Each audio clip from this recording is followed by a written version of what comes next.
Ano mas matapang, sundalo o pulis? Wala yan sinabi sa isang babae. Mas silosa, mas matapang.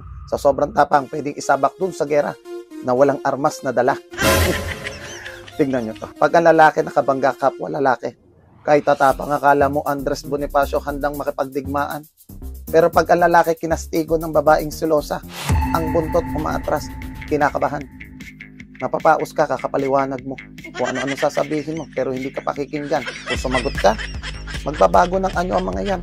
Yung maamong muka, nagiging tigre at dragon. Sa pangiinis, kita nyo pag ang lalaki, ininis mo kapwa lalaki, pag napikon niya, baka suntukin ka pa eh. Ang babae, inising ka, alaskahin ka. Pag nakikita ka na iinis, sasabihin sa'yo, ang cute-cute mo pala pag nagsiselos ka. Ang cute-cute mo pag nagagalit ka. Kita nyo, ligtas ka agad. Nakikita nyo, karamihan sa aming mga lalaki, babae ang kahinaan. Iba ang pakikitungo namin pagdating sa babae. Tanggalin mong babae sa mundo, magkakagulo ang mundo. Kaya ikaw, lokoret ka, bawas-bawasan mo yung katapangan mo, ha? Ilagay mo sa lugar. Akala mo laki ka sasabak sa gera, handang kumain ng bala. Bawasan mo. At hindi ako natatakot sa'yo. Natatakot lang ako na maiwanan mo. Pero okay yan, tapang mo. Pagpatuloy mo lang yan.